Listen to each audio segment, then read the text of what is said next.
30, España vive tiempos convulsos. Nos encontramos en una etapa en la que las libertades y los derechos de las personas civiles van a alcanzar su punto álgido en la Segunda República, que se verá repentinamente interrumpida por el inicio de la Guerra Civil.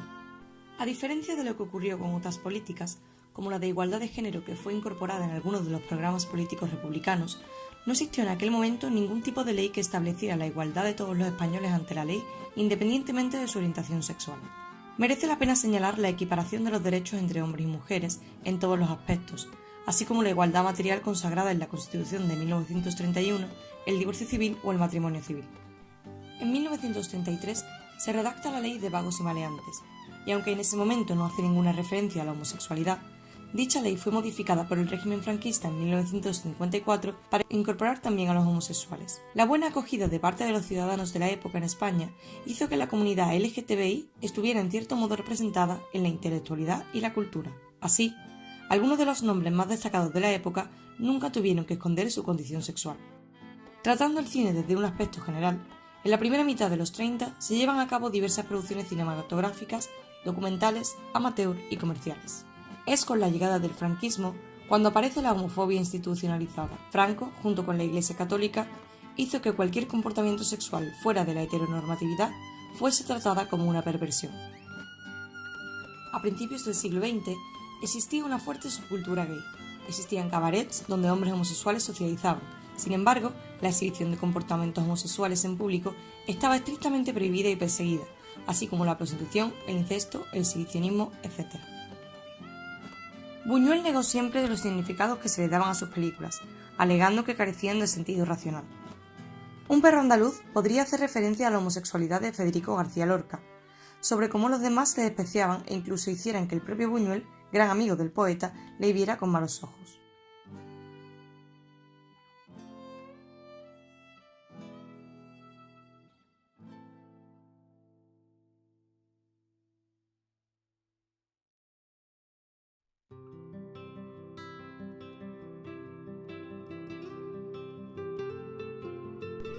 Se entiende que el film simboliza el fracaso sexual debido al peso de la norma social religiosa, las ideas de culpa y autocastigo, el miedo a la mujer, la inclinación a la homosexualidad y el rechazo del amor libre por la mujer.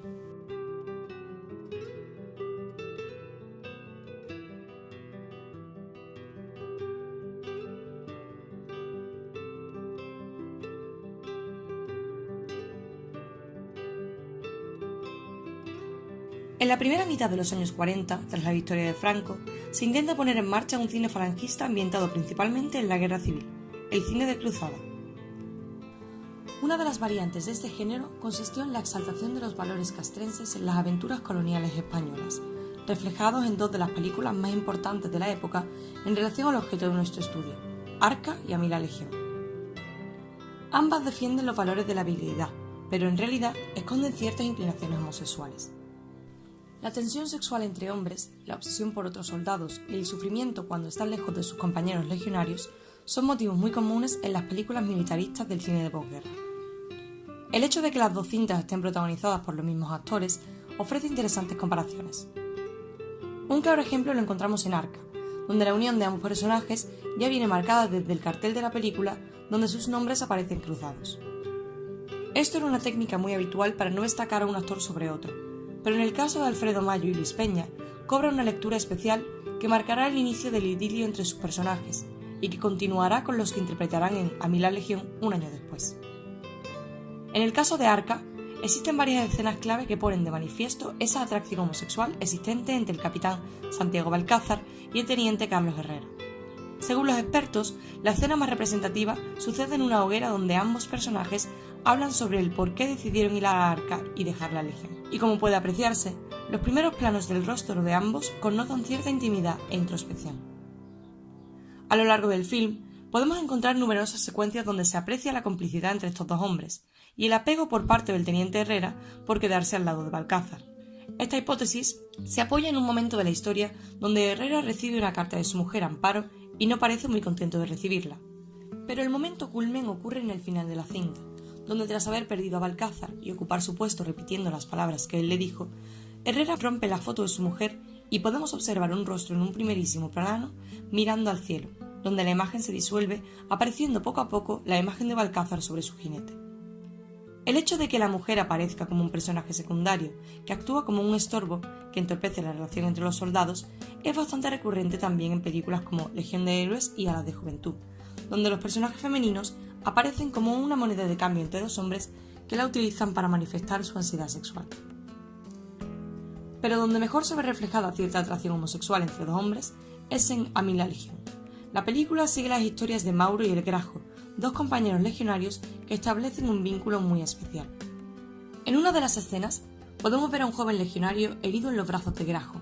La escena, fraternal e íntima, recuerda a la escultura de una piedra clásica, según el canon renacentista, con claroscuros, cuidada fotográficamente y estéticamente. Toda la composición es de un homoerotismo evidente, con una luz picada que ilumina sus rostros, acentuando la proximidad entre ambos y eliminando el entorno de crueldad que les rodea. El primer encuentro entre ambos personajes sucede cuando hieren al Grajo y Mauro va a salvarlo. El abrazo que se dan, sin conocerse todavía, es bastante cálido y cercano, y como se aprecia en la imagen, la disposición tan íntima de sus cuerpos no parece ser de dos hombres que acaban de conocerse. En otro de sus encuentros, el Grajo descubre que Mauro es rey, por lo que éste detiene el cortejo. El Grajo le informa de que hay una bomba por una de las calles por las que pasa la comitiva real, y Mauro le dice que vaya a palacio. Una vez allí, se encuentran los dos jugando con un pequeño perro y cantan: A la legión, a la legión, a la legión vine a luchar. Adelante la legión, porque en ella está el amor y en el amor la eternidad. ¡Viva Tercio! ¡Viva! Sin duda alguna, nos encontramos ante una situación que se aleja bastante del arquetipo legionario.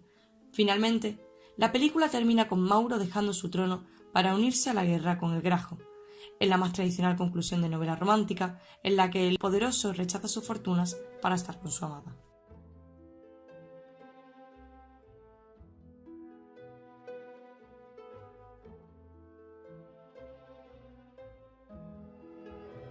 La tierra madre que guarda los huesos de nuestros mayores y los recuerdos más puros de nuestra vida. Siempre la he recordado. Aquí nací, aquí me hice marino, de aquí salí para aquellos combates terribles que se recuerdan como pesadillas o como romances de gloria juvenil. En la actualidad, pocos se atreverían a afirmar que en el cine español que se hizo durante el franquismo se puede encontrar un gran número de representaciones y discursos sobre y desde la homosexualidad. Entre insultos y vejaciones a estos personajes homosexuales que pasaban por humor, también se advertían ciertas situaciones de aceptación social, por minoritarias que fueran. España estaba cambiando, y el cine, sometido a una censura muy debilitada, también lo estaba haciendo. Tanto en la sociedad como en el cine, la homosexualidad seguía viéndose como una enfermedad, y, como no, como una escandalosa desviación moral, hecho del que se aprovecharan actores como Alfredo Landa, Antonio Ozores y José Luis López Vázquez para triunfar. Sin embargo, a través del estereotipo, incluso de la burla y la humillación, se fue llegando a una naturalización de identidades sexuales que poco antes ni siquiera podían ser representadas.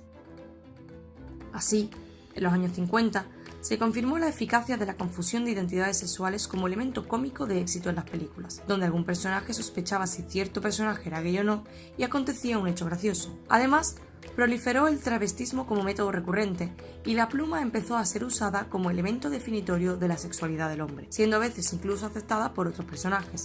Alejándolos así de la ambigüedad, nacen consecuentemente los personajes indudablemente gays en el cine español durante la dictadura. En Al fin solos, de 1955, y Doña Francisquita, de 1952, existe esa confusión con saber si cierto personaje es gay o no. Ay, al fin solos, ¿eh? Pero qué malo para espera. Vamos, andando. Andando. Pero he dicho que andando. Pero es que siempre he puesto a darme la noche. En Doña Francisquita existe también dicha confusión entre un personaje homosexual, que se siente mujer, se maquilla como tal y que está intentando ligar con algún hombre, y con el protagonista, que debido a sus peripecias anda vestido de mujer y, como no, es confundido con un hombre. ¡Espera, mascarita! ¡Espera! ¡No te vayas! ¿A quién te ha dado? ¿Y a ti quién te va a atizar, Sopelma? A ver si es posible que me dejes tranquilo de una vez. Me afeito todos los días, te enteras, fumo y llevo pantalones. ¡No soy una mujer! Oh, pero yo sí. Uy. El travestismo consigue ser un recurso típico en el humor español, que no encuentra tantos problemas a la hora de enfrentarse a la censura, debido al tono paródico que parece tener, pero que no llega a evitar su presencia. En mis tiempos lo hubieran pasado por las armas, jovenzuelo. Un hombre siempre es un hombre. Se vende un tranvía, 1959, es un cortometraje de 29 minutos donde destaca la crítica social y el punto anticlerical. En ella podemos observar el primer gag de cruising gay en España, donde un hombre claramente homosexual va al baño fallidamente en búsqueda de otro hombre que quiera mantener relaciones sexuales con él. ¡Ay! ¡Bruto, incivil! No podemos olvidar que la existencia de gays y travestis existía antes de que llegara la dictadura, como bien ejemplifica Los ojos de Jan Huella, de 1955. ¿No recuerda a este tipo? ¿En este café? Pues no, sinceramente. Si acaso antes de la guerra. Antes de la guerra. ¿Qué ha pasado aquí de moda? Es esta la que tiene que identificar. Donde también podemos ver a un hombre homosexual claramente marcado por su pluma y su tono de voz. Una película que no deja dudas de que es en realidad de pasado, presente y futuro. ¡La música sí! ¡Y le está hablando un músico! ¡Vaya con esta monserga, la monserga! ¡Qué cobardía! Me está indignando ese hombre. Es interesante señalar el personaje de Nicolás, un modisto claramente homosexual en Muchachas en vacaciones de 1958. Voz afeminada, interés por la moda, movimientos exagerados de manos. Lo interesante es el orgullo que demuestra cuando alguien le ataca directamente. ¡Ah, precioso, precioso! ¿Y qué tal? Estupenda. Querrá decir estupendo. Es de los pocos papeles donde el homosexual no calla, sino que responde, y aunque se muestre como un hombre cobarde, se lee entre líneas que por lo que sufre es por vivir en soledad en una sociedad que lo oprime, lo cual lo tilda de más que valiente. ¡Ay, madre mía! Me rindo. Haga de mí lo que quiera.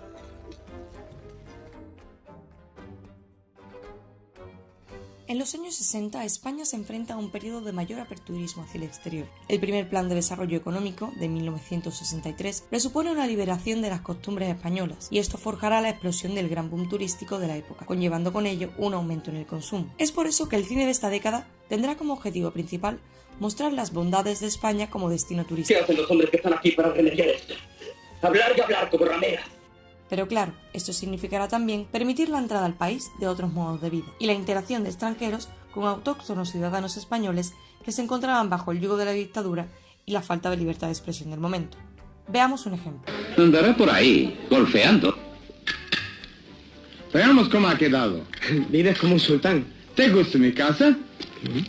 De Barro y Oro es una película de 1968 en la que Manuel, un joven de provincias, llega a Madrid con el deseo de convertirse en torero. La gran ciudad le sobrepasará y en ella encontrará todo tipo de criaturas extrañas, como este ricachón gay norteamericano del que no se fía en absoluto, pero aún así se deja llevar por su reciente amigo e intenta sacar provecho de la situación. Eso sí, dejando bien claro que lo único que le interesa son los negocios. No seas impaciente. He venido porque usted nos ha prometido que nos va a pagar una vaquilla. Nada más que por eso. Venga tú, no seas primo. Aquí el amigo es un señor. Gracias, majo. Espera un momento. Me largo. Quédate. Se le aguanta lo razonable y luego le sacamos unos papiros. Tiene miedo, ¿no lo ves? El amigo de Manuel, que acepta las peticiones del yanqui, acabará siendo castigado por ello. Hijo, sale. Ha sido un accidente. Y yo no he tenido la culpa. El pobre sexo débil no deja de estudiar la forma de podernos atrapar. Diferente es un drama musical de 1962 en el que Alfredo, el protagonista, es el hijo malcriado de una familia honorable, se dedica al espectáculo y lleva una vida de excesos. La relación con su padre es complicada y este no deja de suplicarle que entre en razón, pero Alfredo no hace caso y además es gay. A lo largo de la película se van dejando pistas sobre ello, como su desprecio a las mujeres, sin ser excesivamente evidente hasta que vemos esta escena.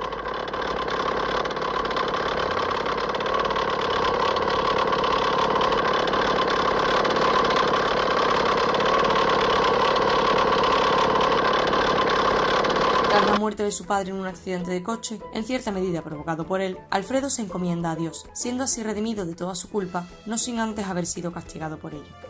Uno de los grandes géneros de la década de los 60 fue la spaghetti western, comenzado en Italia pero cuyas producciones en muchas ocasiones se trasladaron a los idóneos paisajes naturales del sudeste español. El halcón y la presa es un film de 1967 en el que presenciamos una escena con increíble carga sexual entre dos. Una simple escena en el conjunto de la película, pero que no deja de sorprender que consiguiera sortear la censura. En definitiva, parece que hacia finales de los 60 la censura seguía en plena demostración de poder y la única forma de incorporar personajes homosexuales era convirtiéndolos en ejemplos de mal comportamiento y sometiéndoles a algún tipo de castigo. A lo largo de la década de los 70 hubo numerosas películas de las que se pueden extraer matices interesantes. La primera de ellas fue No desearás al vecino del quinto. En ella, Alfredo Landa interpreta a un modisto que se hace pasar por homosexual con el fin de poder ligar con las mujeres que le visitan sin tener que enfrentarse con sus novios o maridos.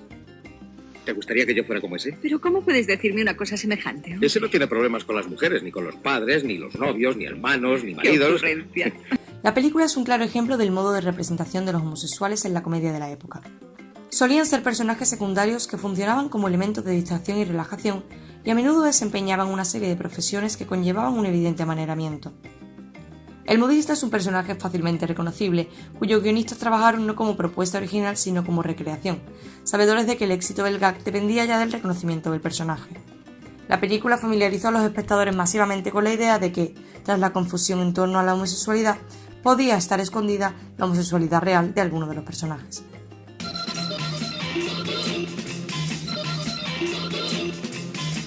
No es posible, debe ser un hermano gemelo.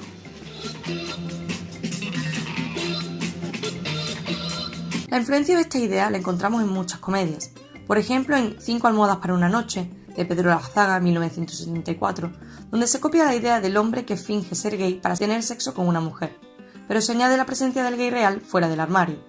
En esta escena vemos como el pretendiente de Sara Montiel, que quiere acabar con ella en la cama, se hace pasar por gay para no levantar sospechas de las beatas que cuidan de ella.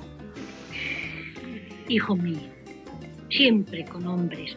¿No podía salir de vez en cuando con alguna mujer? No, mamá. A mí las mujeres no me dicen nada. Además, cuenta con la complicidad del gerente del hotel, visto anteriormente con un hombre cachas en su habitación. Señora, le presento mis disculpas. Y yo...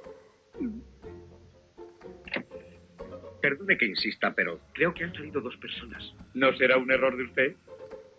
Me hace dudar. Ya me figuro quién ha sido. ¿Sí? ¿Quiere seguirme y lo verá? ¿Cómo no? En esta década es de vital importancia Eloy de la Iglesia, cineasta abiertamente gay y considerado un ejemplo significativo de los procedimientos represores de la censura. Un recorrido por las carpetas que conservan los informes de los censores sobre su obra nos da una idea de lo atentos que estuvieron ante esta nueva generación de jóvenes rebeldes que desafiaban las normas de buen gusto y auguraban un nuevo país. La Semana del Asesino, de 1973, es uno de los mayores logros en la primera etapa de la Iglesia. En ella consiguió colar el personaje de Néstor, interpretado por Eusebio Poncela. No es muy arriesgado ver en él a uno de los primeros homosexuales claros del cine de la dictadura, a pesar de los intentos de la censura por limitar sus posibilidades. La censura sometió a la película a un total de 64 cortes, escandalizada por el alto contenido sexual y violento de la película. En esta escena se puede apreciar cierto nivel de tensión entre ambos personajes, que se ve reforzada por la composición del plano, con Parra en primer término y Poncela al fondo, y el juego de foco que se alterna para dejar difuminado siempre a alguno de los dos personajes. ¿Y miras mucho por esos prismáticos? En esta otra, Ernesto revela a Marcos una importante información. Esa información llega a Marcos como una salida del armario. Resulta muy excitante. Con esta película la censura tuvo que enfrentarse a la habilidad de Eloy de la Iglesia para retratar a los homosexuales descaradamente. El cineasta y su equipo no se doblegaron y es mérito suyo habernos dejado uno de los más valiosos ejemplos de discursos homosexuales en el cine del tardofranquismo, evidencia de que las férreas compuertas de la dictadura no aguantaban mucho más.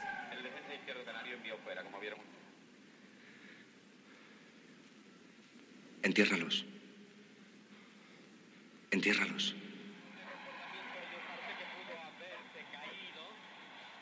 ¿Te ocurre algo, Marcos? ¿Pero qué haces?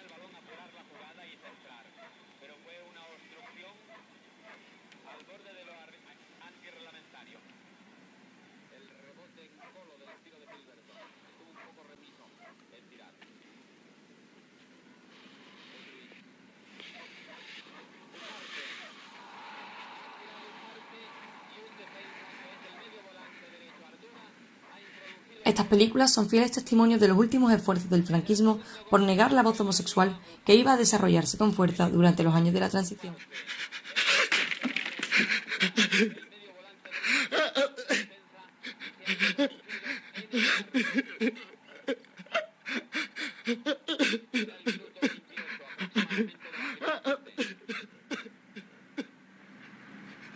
La dictadura heterosexual ha llevado a cabo un genocidio sexual contra los homosexuales en las pantallas cinematográficas. Al hacernos invisibles, han podido fingir que no existíamos. Al hacernos inmencionables, nos han hecho parecer más deleznables. El amor que no se atreve a decir su nombre tampoco se ha atrevido a enseñar su rostro.